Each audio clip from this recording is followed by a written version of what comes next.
You might be familiar with the QR code. Now, something that you've quite noticed on this middle, the center, there's a picture. Now, it doesn't always have to be a girl, it can be any pictures, and depending on the user and the shop owners to select the picture. Now, what I'm talking about WeChat Pay, mobile payment. No, I'm not talking about MasterCard, cashless card, tapping cards. I'm talking about something that's not related to the banks. So those who doesn't know, WeChat is the biggest messenger in China. So essentially you can say it's like Facebook Messenger or WhatsApp, but in China they don't use Western medias and apps, therefore they have their own version, WeChat. So let's begin the video. So as you guys and I mentioned before, there's China two dominant payments. One is WeChat and the other one is Alipay. Now, why the hell am I showing Alibaba Group? Alibaba is the biggest online retail, actually online e-commerce marketing. So it's bigger than Amazon and as well eBay combined. But it's around the global. You might see this picture around. And so as I mentioned you guys to before, that's the QR code. And this as well. So basically, if you go to a shops, instead of using cash or card, use your phone. Now, I'm pretty sure those who are familiar with the MasterCard or as well the Visa card, you have the cashless, or you have a bank card that's touchless. So you tap it and then you go through. But however, this is a complete different ball game. So what you need to do, you scan a code and you pay the amount of money and you show to the store holder or perhaps to your friends if you're giving money.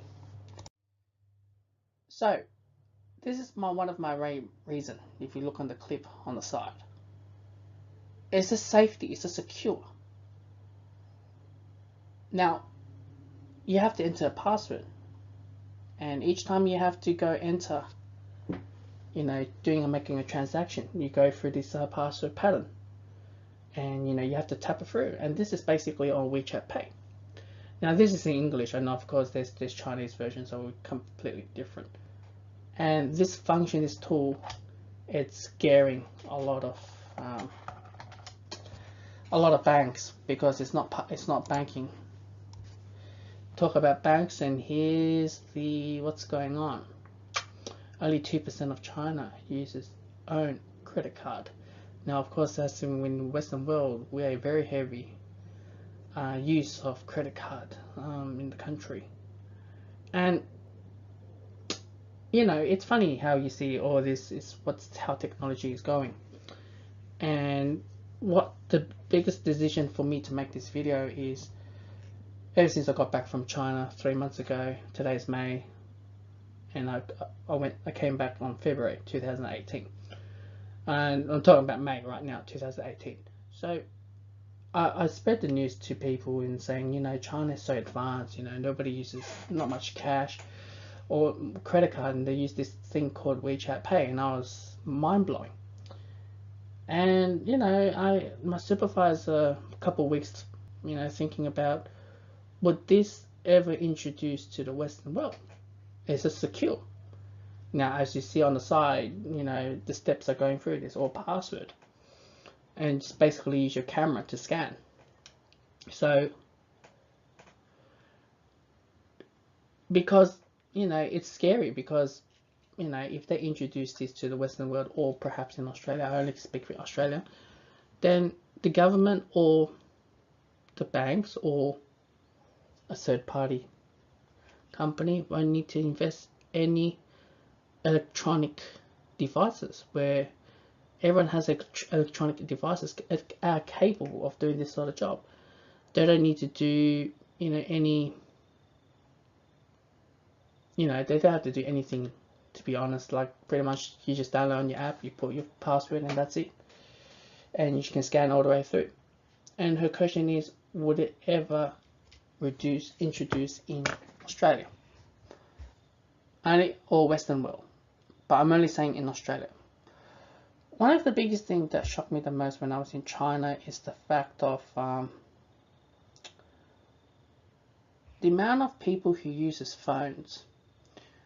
You know, everyone in China, they use big phones. They all have iPhone 6 plus size. You know, you understand what I'm talking about, the plus size. And they all have power banks. So it just shows how much a heavy user they are. I don't see much power banks going on in Australia, but unless if you're doing Pokemon Go or playing games. But in China, it's quite frequent. Second of all, what amazed me the most in China is the fact the amount of diversity, age of range people, you know, knows how to operate using phones and everything. And for me to answer my supervisor question, I said, well, I see a lot of elders or retirement or parents' age. I kind of struggle to use with technology. Parents' age, it will be alright, but a generation above that, it's really tough. And a generation above that, forget about it. But in China, a lot of people knows how to use technology. They're very advanced. Even in Australia, even people are so confused of using how to use MyGov. That's a social welfare app.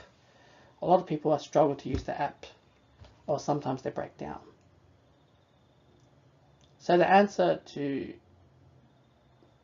people who think would it ever introduce, the answer is no, because I don't think we are up to that level.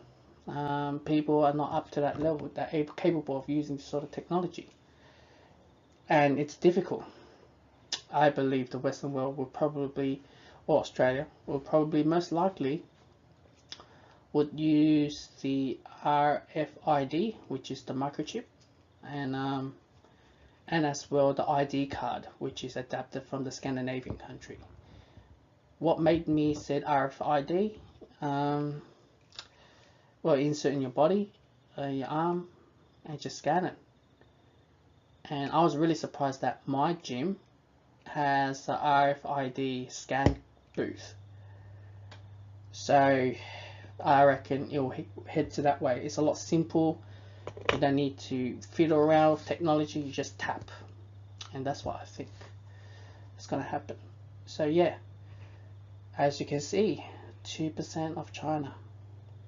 The amount of people in my generation using cash, game over. Nobody uses much cash. Everyone, phones are more valuable now. What's your thoughts?